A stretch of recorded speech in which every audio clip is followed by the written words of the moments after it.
जी तो व्यूअर्स, इस वक्त हम मॉस्को से निकल रहे हैं और हम जा रहे हैं सेंट अस्सलाम वालेकुम व्यूअर्स। और आज हम मॉस्को को खैरबाद कह रहे हैं और हम रशिया का जो इससे पहले दारुल खिलाफा था उसको कहते हैं सेंट पीटर्सबर्ग।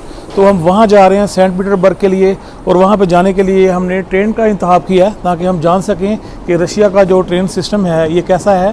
तो मैं आपको बताता चलूँ कि ये तकरीबन 9 घंटे का सफ़र होगा हमारा, ऑलमोस्ट 9 घंटे का सफ़र है यहाँ से। और उसके बाद फिर हम वहाँ पे सेंट पीटर्सबर्ग पहुँचेंगे और वहीं से हमारी जो वापसी की फ़्लाइट है बाकू के लिए हम वहाँ से जाएंगे।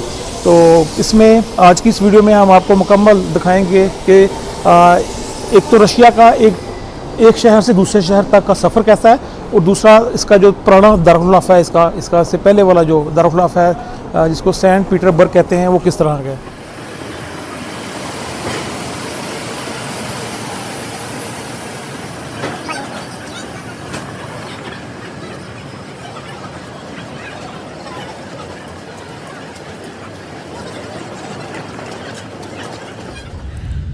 जी तो व्यूअर्स, हमने अपने सफ़र का आगाज़ कर दिया है। ट्रेन में से आपको दिखा रहे हैं कि रास्ते में दरिया भी आ रहे हैं और कुछ खुशक इलाके भी हैं। और रास्ते में हमने देखा कि जब हम मॉस्को से सेंट पीटर्सबर्ग जा रहे हैं तो कुछ मकामात पर बर्फ़बारी भी देखने में आई। तो सर्दी बहुत ज़्यादा थी ट्रेन में, लेकिन फिर भी सफ़र बहुत अच्छा गुजरा हमारा।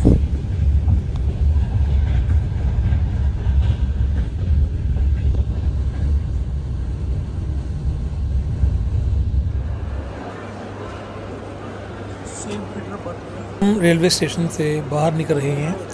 तो ये तमाम मुसाफिर जिन्होंने हमारे साथ सफ़र किया सेंट पीटर्सबर्ग के लिए, तो ये हम रेलवे स्टेशन से बाहर निकल रहे हैं। जी तो व्यूज़, ये रेलवे स्टेशन के बैरूनी मनाज़र हैं। आप देख सकते हैं कि ये जो हमें बिल्डिंग नज़र आ रही है इस वक्त, ये रेलवे स्टेशन की बिल्डिंग है। इसके लकड़ी के दरवाजे हैं, बाहर से ये सेम ऐसे लगता है जैसे कोई GPO है या कोई ऐसी इमारत है, लेकिन ये रेलवे स्टेशन की बिल्डिंग है। जी तो व्यूअर्स, यहाँ पर सर्दी जो है वो मॉस्को से भी ज़्यादा थी, तो हमें टैक्सी लेने में काफ़ी प्रॉब्लम का सामना था। तो हमने लिहाजा एक टैक्सी को रोका, तो उसमें जो ड्राइवर थे वो लकीली पाकिस्तानी निकल आए। अली भाई सियालकोट से इनका तल्लक था, तो उन्होंने हमें बहुत अच्छा एंटरटेन किया और वो हमें हमारे होटल की तरफ लेकर जा रहे हैं। जी तो व्यूज़, बताता चलूँ कि हमने यहाँ पर जो होटल बुक किया था उसका नाम था रशिया होटल, लेकिन गलती से अली भाई ने हमें किसी गलत लोकेशन पर उतार दिया और वहाँ पर उतरने के बाद आगे फिर हमारे लिए टैक्सी ढूंढना बहुत मुश्किल था। तो इस चौक में हमें टैक्सी नहीं मिल रही थी, तो लिहाजा हमने यहाँ पर एक गाड़ी वाले भाई से रब्ता किया और उनसे हमने रिक्वेस्ट की कि आप हमें बताएं कि हमने रशिया होटल जाना है, क्योंकि यहाँ पे इंग्लिश का लैंग्वेज का बहुत ज़्यादा मसला है। वो यहाँ पर लोग इंग्लिश लैंग्वेज नहीं जानते, तो लिहाजा ये साहब जो हैं ये इंग्लिश लैंग्वेज जानते थे, तो इन्होंने ना सिर्फ हमें होटल का रास्ता बताया बल्कि इन्होंने अपने ख़र्चे से यानी कि अपने पॉकेट मनी से इन्होंने हमें एक टैक्सी करवा के दी जो कि हमें रशिया होटल में ले गई।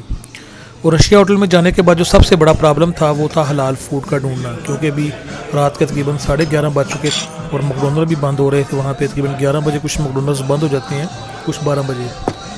तो फिर हमने एक और टैक्सी वाले भाई की खिदमत ली, ने कहा जी हमें हलाल फूड।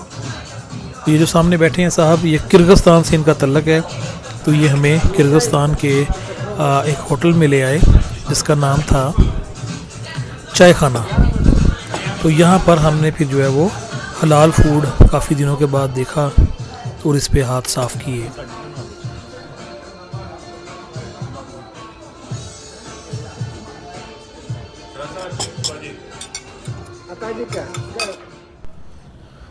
जी तो फिर अगली सुबह हमने दोबारा फिर जो हमारे पाकिस्तानी भाई थे सियालकोट से जिनका तल्लक था अली भाई, उनको दोबारा बुलाया।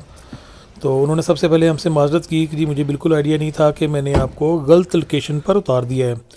तो लिहाजा फिर हमने अली भाई को कहा कि आज आप सारा दिन हमारे साथ हैं और आज हमें आप सेंट पीटर्सबर्ग की सैर करवाएं, क्योंकि शाम को हमारी फ़्लाइट थी वापसी की। तो हमने उनसे रिक्वेस्ट की कि हमें यहाँ के जो अहम पॉइंट्स हैं वो दिखाएं।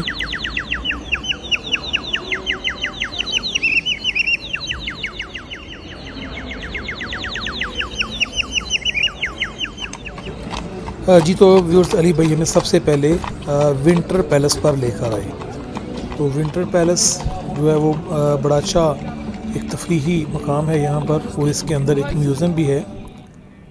तो जो कि जो यहाँ के पीटर थे, जो बादशाह थे, तो उनकी सारी जो यादगारें यहाँ पर महफूज की गई हैं। तो ये वाकई ही एक बहुत ही एक खूबसूरत और देखने के काबिल जगह थी।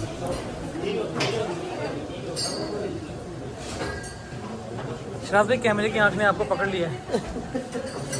जरा विक्ट्री का निशान कर दें जरा।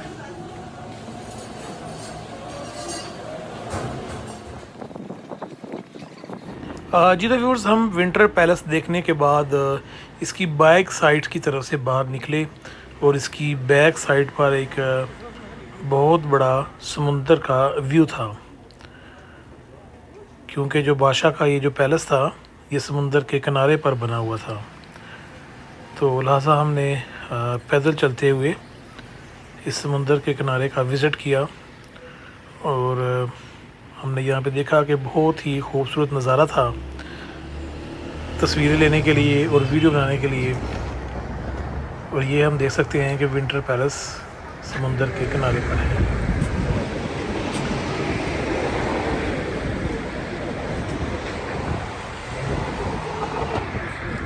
जी इश्तियाक साहब, तो कैसा फील कर रहे हैं आप? ये विंटर पैलेस आपकी बैक साइड पे है। विंटर पैलेस के बाहर ये जो बादशाह ने अपना पैलेस ही उस जगह पे बनाया था, मेरा ख्याल है उसके समुद्र के किनारे पे। हाँ। तो ये बहुत ही अच्छा पॉइंट है। इसकी एंट्रेंस उससे कमाल है, उसकी जो एग्जिट है वो उससे ज़्यादा कमाल। और वाकई ये बड़ी खूबसूरत जगह है। यहाँ पे आके वाकई हमें पता चला कि हम सेंट पीटर्सबर्ग देखने आए हैं। और ये क्या मुआवजना करते हैं कि आपके नज़दीक सेंट पीटर्सबर्ग और मॉस्को में क्या डिफरेंस है?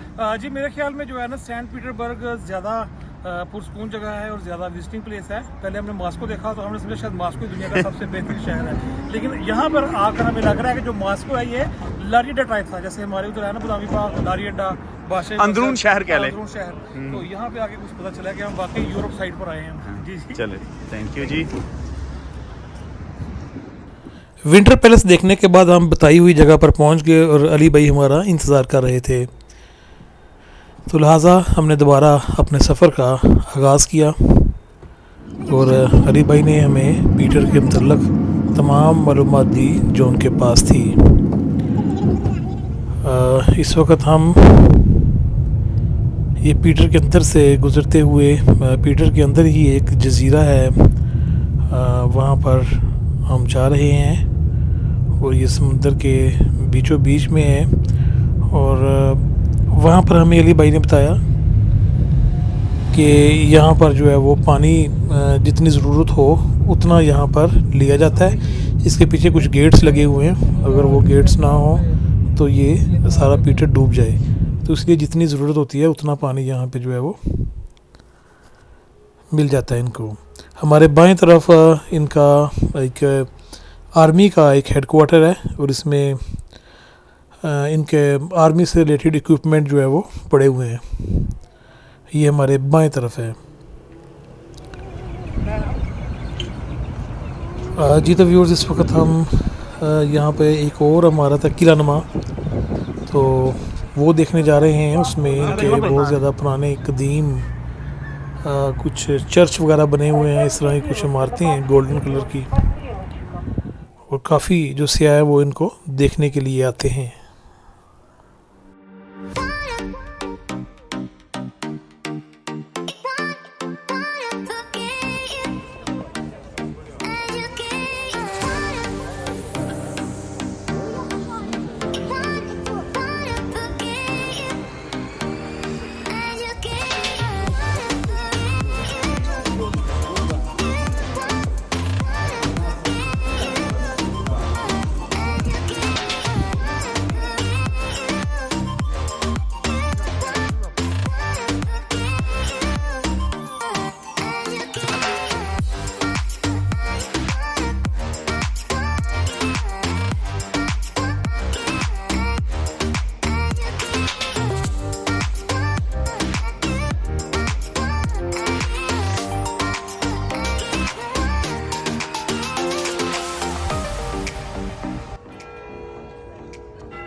जी तो व्यूर्स हमें पीटर शहर के अंदर ही एक और पुरानी इबादत गाह नज़र आई।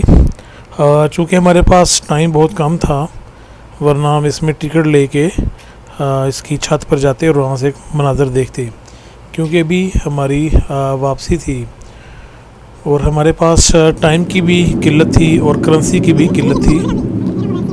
क्योंकि यहाँ पर जैसा कि हमने पहले बताया कि हमारे बैंक कार्ड्स जो हैं, डेबिट कार्ड, वो नहीं चल रहे थे, क्योंकि अमेरिका की तरफ से लगाई गई पाबंदियों की वजह से पूरी दुनिया के कार्ड यहाँ पर नहीं चलते और ना ही यहाँ पर कोई वेस्टर्न यूनियन जैसा इस तरह का मनीग्राम का कोई सिस्टम है।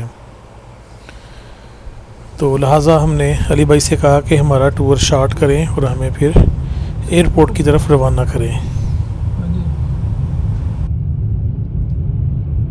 ਚਾਹ ਕਹਿੰਦੇ ਨੇ ਚਾਹ CH ਦੀ ਆਵਾਜ਼ ਸੁਣ ਕਰਦਾ ਅੱਛਾ J ਦੀ ਆਵਾਜ਼ ਕਰਦਾ ਮੈਨੂੰ ਭਾਵੇਂ ਰਸ਼ੀਨ ਆਉਂਦੀ ਜਾ ਰਹੀ ਨਾ ਦੀ ਭਾਈ ਸਾਨੂੰ ਇਹ ਕਹਿੰਦਾ ਇੰਨੀ ਮੁਸ਼ਕਿਲ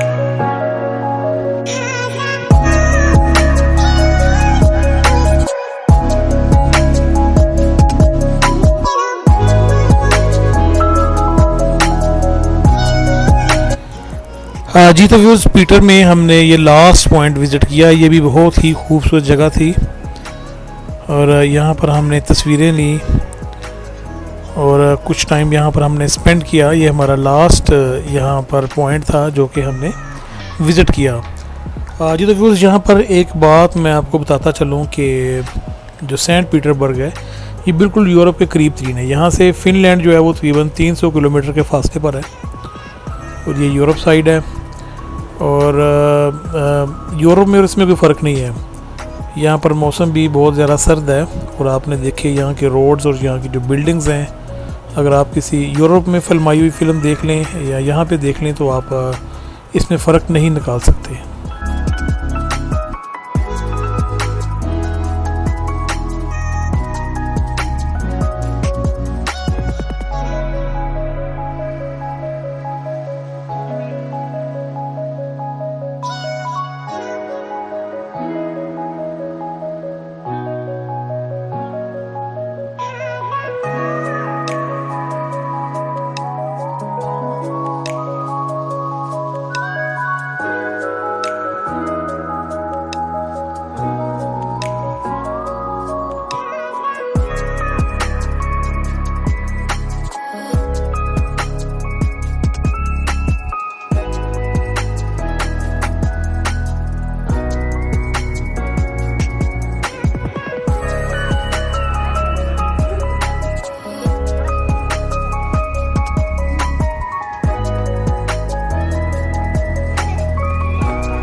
जी तो इस वक्त हम एयरपोर्ट में आ चुके हैं और हम यहाँ पर जो है वो बोर्डिंग करवाने के बाद अपनी बाकू की फ़्लाइट के लिए वेटिंग एरिया में जा रहे हैं।